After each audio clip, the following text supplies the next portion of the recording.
dari Kalimantan. Jauh ya. Saya dari Kalimantan Barat, tepatnya di Singkawang. Nah, pernah dengar apa isi Singkawang? Minyak Hausa Sejiping ya. Ya, jadi saya dari Kalimantan Barat, saya dari Singkawang. Jadi memang topik ini sangat menarik buat saya secara pribadi. Kebetulan juga saya saat ini sebagai guru bahasa Mandarin. Jadi memang ini topik yang sangat menarik. Tetapi sebenarnya ini topik yang juga sensitif, Bapak Ibu. Kenapa? Karena masing-masing dari kita punya budaya, punya keyakinan yang saya nggak bisa ngomong ini nggak boleh, itu boleh.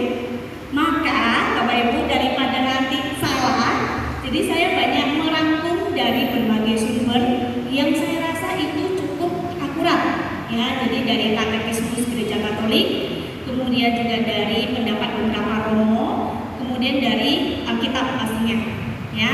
Jadi nanti semoga bisa rangkuman ini bisa membuka mata hati kita, boleh kita serta sama-sama untuk menilik sebenarnya boleh nggak sih kita orang Katolik ini melakukan cengbeng ya. Nah, ada yang sampai saat ini masih melakukan cengbeng ya. Mungkin kalau di Jogja saya nggak sangat tahu, tapi kalau di tempat saya itu masih sampai sekarang. Kalau di rumah saya yang masih kita cengbeng itu nenek saya. Kalau yang lain kebetulan papa saya sudah meninggal, sudah Katolik ya. Kemudian kakek saya juga Katolik. Jadi yang saat ini masih kita datangi cengbeng itu nenek saya.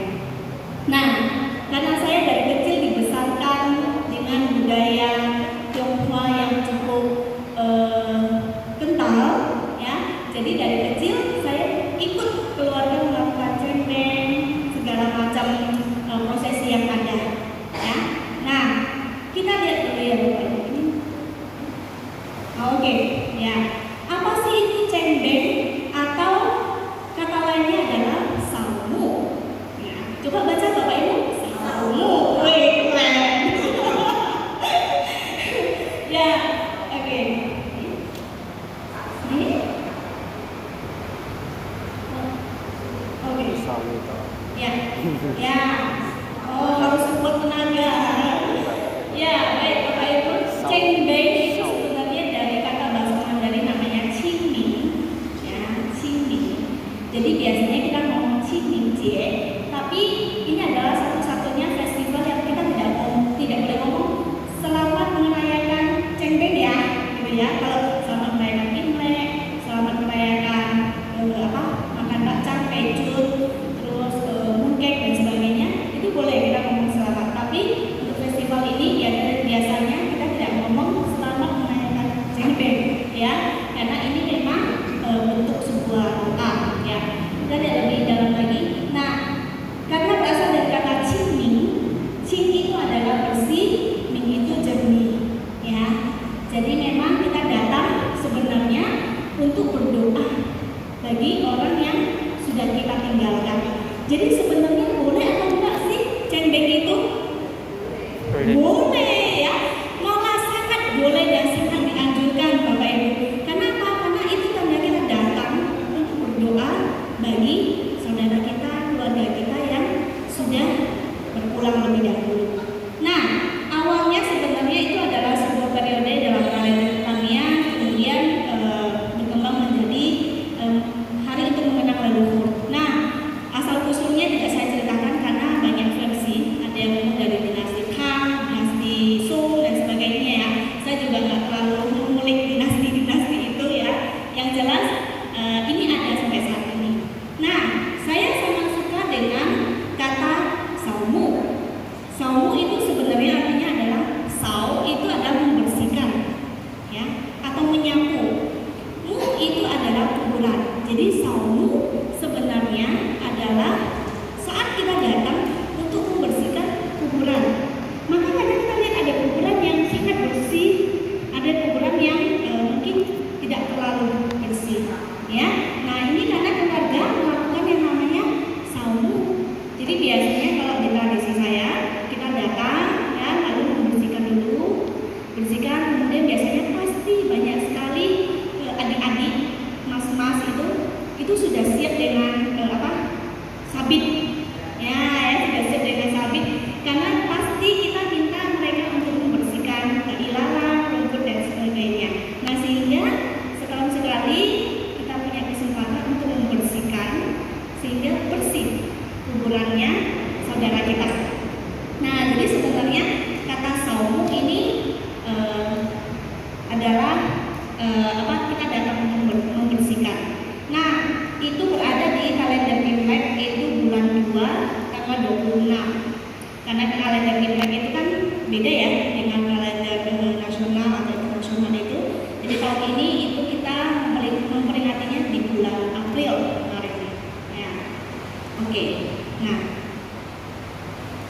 ya, Bapak Ibu, memang bahwa cengkeh itu sangat didukung oleh gereja Katolik. Karena gereja kita sangat berinkulturasi, sangat mengintegrasikan budaya-budaya yang ada di setempat itu untuk dirangkul apa? Oh, iya, oke, nggak apa-apa.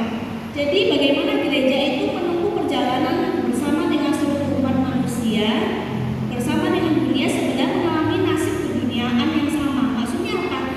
Gereja juga mengalami tantangan-tantangan yang sama seperti dengan kita. Ya, kalau gereja tidak masuk atau tidak mendukung budaya yang ada, ya umatnya banyak yang kabur pastinya. Ya kan? Saya punya satu teman, waktu itu dia ingin masuk ke salah satu agama tertentu, tapi kebetulan keluarganya itu semuanya Buddhis. Ya. Nah, kebetulan agama yang ingin dia masuki itu memang tidak terlalu mendukung untuk mendoakan orang yang sudah meninggal. Nah, akhirnya apa? Akhirnya keluarganya tidak mengizinkan dia untuk masuk ke agama tersebut. Pokoknya tidak boleh, nanti aku yang mati, aku mati siapa yang doain, gitu ya. Nah, itu kalimat yang muncul dari kata mamanya. Akhirnya sampai sekarang dia tidak masuk ke dalam sebuah agama yang ingin dia masuki dulu karena dia diajak dulu. Maka kita melihat gereja Katolik itu sangat merangkul kebudayaan yang ada. Nah, sampai sini saya mau cerita Bapak Ibu. Ini pengalaman yang sangat menarik. Memang tidak tentang cengkeh, tapi tentang bagaimana gereja Katolik sangat merangkul kebudayaan. Jadi beberapa tahun yang lalu saya kuliah di China. Nah, dan waktu itu saya kebetulan Imlek kan di China. Karena memang sudah tanggalnya kebetulan saya masih di sana. Nah, singkat cerita, waktu itu kan Imlek seringkali kenanya pas hari Rabu Labu, ya kan? Beberapa kali kenanya pas hari Rabu Labu. Dan waktu itu hari Rabu Labu kayaknya di malam Imlek kalau nggak salah. Nah, terus saya pikir nih hari Rabu Labu kan kita biasanya pergi ke gereja, terima abu kan, wah semangat saya ke gereja gitu kan. Nah, loh sampai sana nggak ada satupun orang. Loh ini hari Rabu Labu kok nggak ada orang gitu kan? Saya bingung ya, gimana ini kan? Nah, terus saya telepon teman saya yang umat di sana, lalu dia bilang, oh hari ini soalnya Imlek, semua pada pulang gitu. Pasti ya pulang gitu ya. Maksudnya pulang untuk Imlek kan gitu ya. Jadi nggak ada hari penerimaan abu hari itu gitu. Wah, terus saya agak kecewa. Saya bilang, wah sayang sekali ya nggak bisa terima abu nih tahun ini gitu. Akhirnya nggak pulang. Nah, terus Minggu itu kan saya ke sana itu kan hari Selasa malam ya. Nah, minggunya saya ke gereja seperti biasa. Nah, lalu ada misa, gitu kan? Karena itu sudah Imlek hari ke-5 kalau nggak salah. Nah, terus tiba-tiba, Bapak Ibu, apa yang terjadi? Tiba-tiba terima abu, Bapak Ibu. Hari Minggu, hari Minggu terima abu. Saya bingung, ini kok terima abu ya? Gitu kan? Habis itu saya tanya sama teman saya, iya daripada umat di sini nggak terima abu, lebih baik kita pindah, karena pas Imlek nggak akan ada yang ke gereja, gitu. Karena memang mereka lebih menjunjung budayanya, gitu ya. Akhirnya hari Minggu kami semua terima abu, Bapak Ibu ya. Wah, tapi saya merasa sangat terberkati. Ya, saya merasa wah, saya kagum sekali dengan gereja Katolik yang luar biasa ya. Ini bisa merangkul budaya sedemikian rupa. Kalau enggak, ya umatnya nggak terima abu, ya sudah nggak ada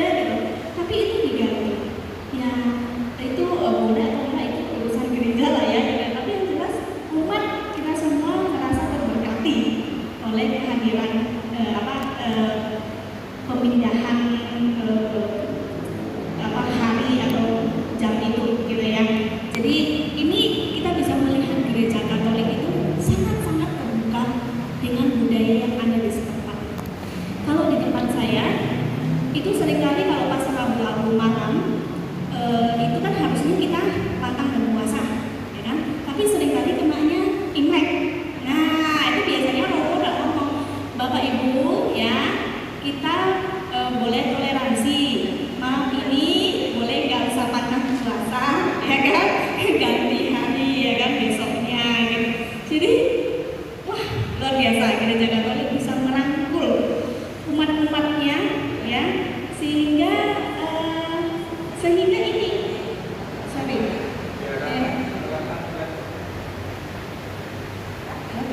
sehingga gereja itu menjadi kehadiran Allah yang nyata di dunia ini, ya.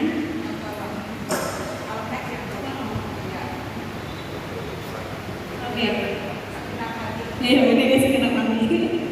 Ya, jadi gereja itu menyentuh mereka secara berangsur-angsur dan begitulah gereja menampung mereka dalam kepenuhan Katolik. Ya, secara berangsur-angsur tidak ada yang tidak boleh, gitu ya. Tapi benar-benar penuh dengan kasih gereja Katolik merangkul kita. Oke. Ya, ini juga menurut Romo Basilius Hendra Himawan, ya, memasukkan nilai-nilai budaya setempat yang mempunyai nilai-nilai luhur ke dalam kekristenan dapat terjadi sejauh tidak mengaburkan iman Katolik. Wah, saya waktu di China, meskipun kalau ke gereja itu harus menempuh waktu 2 jam, harus naik MRT, habis itu naik bis gitu ya, habis itu sambung jalan kaki gitu ya. Aduh, tapi semua itu dan dengan segala perbedaan yang saya alami, ya, maksudnya di Indo kadang seperti ini, tapi di sana itu berbeda karena kan pemerintah sana tidak terlalu mendukung, gitu ya, sehingga ada perubahan-perubahan yang juga terjadi. Tapi semua itu tidak mengaburkan iman Katolik, justru membuat iman Katolik saya itu semakin bertumbuh. Saya semakin bangga dengan gereja Katolik, ya. Oke. Ya, Bapak Ibu, berhala atau tidak sih? Tentu kembali pada sikap batin ketika kita melakukan cengbeng. Ya, penyembahan berhala itu praktik yang mengagungkan benda fisik seperti gambar Pluto sebagai dewa. Ya, dalam Alkitab berhala itu seperti sepotong kayu, sebongkah batu yang dibikin oleh tangan manusia dan tidak memiliki kuasa sendiri. Nah, makanya ketika kita berada di kuburan, seringkali mungkin kita pai-pai, ya kan? Pai-pai ini gantung nih sikap batinnya apa? Kita mendoakan atau kita minta nih, tolong ya nanti rumah saya biar cepat terjual gitu ya, atau apa begitu. Jadi itu kembali kepada sikap batin. Kalau misalnya kita minta sesuatu, kita berhalakan tempat itu, ya itu menjadi berhala. Ya, kita memuji-muji kebutuhan itu menjadi berhala. Ya, nah, oke, kita lihat dulu ya. Jadi kembali pada sikap batin kita saat melakukan cengbeng. Jadi sebenarnya ketika kita melakukan cengbeng, sikap batinnya itu sebenarnya adalah saya datang untuk mengingat saudara saya, orang tua saya yang telah berpulang lebih dahulu, dan saya mendoakan orang ini agar sudah bersatu dengan Bapa di surga. Jadi sebenarnya kita datang untuk berdoa kepada orang tersebut, bukan datang untuk minta sesuatu, ya. Sehingga cengbeng itu boleh sekali. Nah, oke, ya, kita akan bicara soal dupa. Bapak Ibu, kalau dupa, ya, ini kan pro dan kontra. Boleh nggak ya? Wah, ambil dupa kemudian di pai-pai, kemudian dupa itu kan ada nanti kalau 1 batang artinya apa, 2 batang apa, 3 batang, 6, 9 dan sebagainya. Saya nggak mempelajari itu sih, ya. Nah, kalau dulu waktu saya kecil, karena dulu saya waktu kecil ikut mama saya Konghucu, saya juga Konghucu gitu ya. Tapi saya juga ke gereja gitu ya. Pokoknya nggak jelas gitulah waktu kecil gitu ya, ikut-ikutan. Nah, disuruh pegang dupa, ya udah pegang gitu ya, tidak dipai-pai gitu ya. Nah, sekarang udah besar, udah jadi Katolik, sekarang paham, oh ternyata kalau bawa dupa itu artinya apa. Nanti ada pengalamannya deh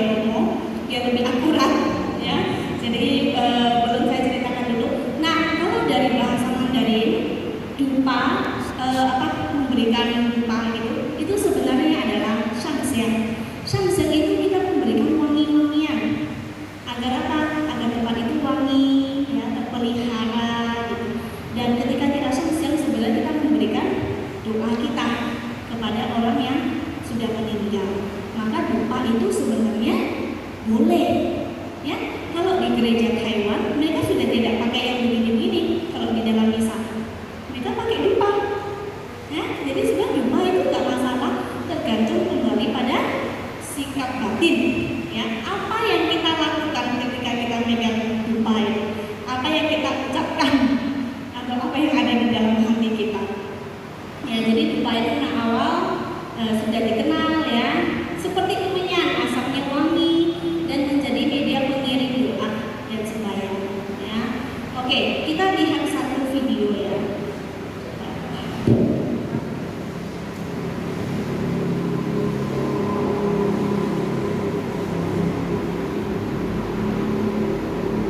Oke, hio itu sama dengan dupa, ya. Hio itu bahasa China, ya. Kalau kita sembahyang leluhur, boleh tidak kita pakai Yosua atau pakai dupa? Tentu saja boleh. Ketika Yesus lahir, ada 3 sarjana dari timur mempersembahkan hadiah. Salah satu adalah kemenyan. Jadi kemenyan itu adalah wangi-wangian yang kalau dibakar akan keluar asap dan asapnya naik ke atas, lalu juga akan wangi. Itu adalah lambang bahwa kita mempersembahkan sesuatu yang menyenangkan Tuhan, yang wangi, dan persembahan kita naik ke atas, naik kepada Tuhan. Apakah Tuhan pasti di atas? Ya, dia ada di mana-mana. Kadang-kadang dia ada di kanan kita, ada di kiri kita, depan kita, belakang kita.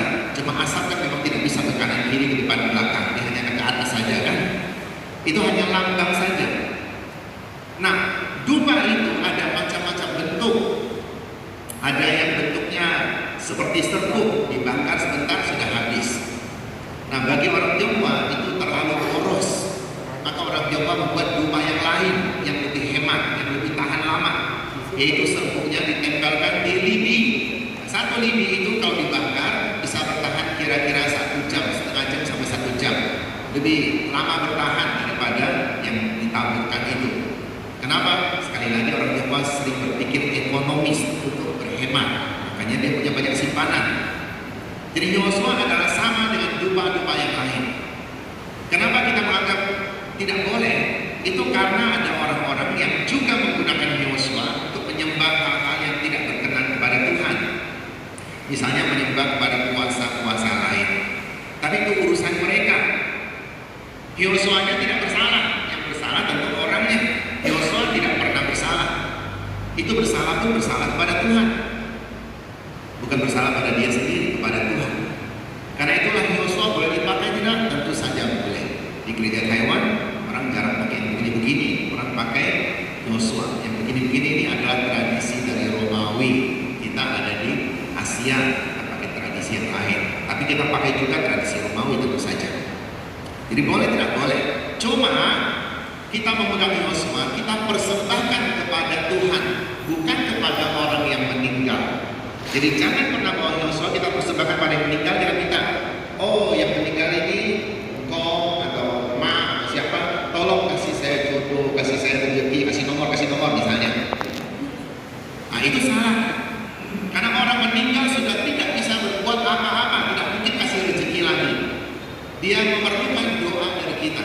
Maka Yosua kita persembahkan kepada Tuhan di atas kepala. Kita katakan, ya Tuhan kami mohon ampunilah dosanya, berilah dia istirahat yang kekal. Itulah gunanya Yosua.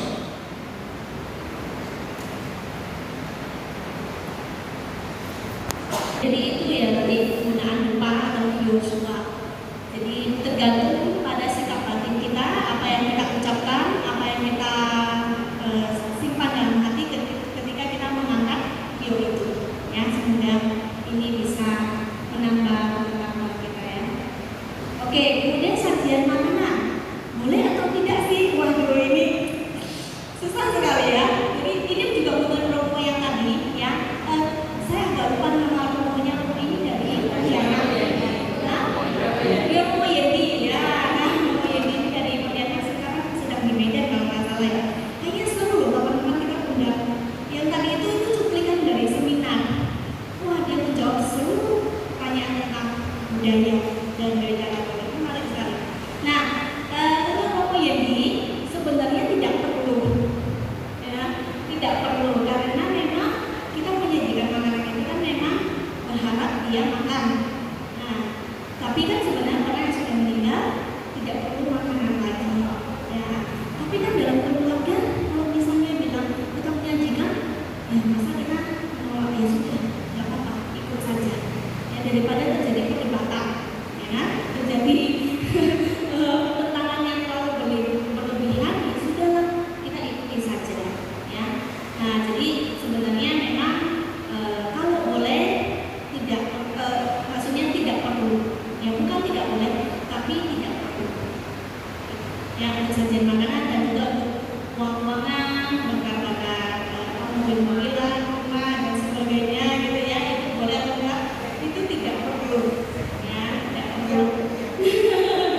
Ya, dulu waktu kecil itu saya selalu ikut bantu bikin uang-uangan, ya, kemudian kita bakar. Dan lalu kita boleh ikut bantu bakar nggak?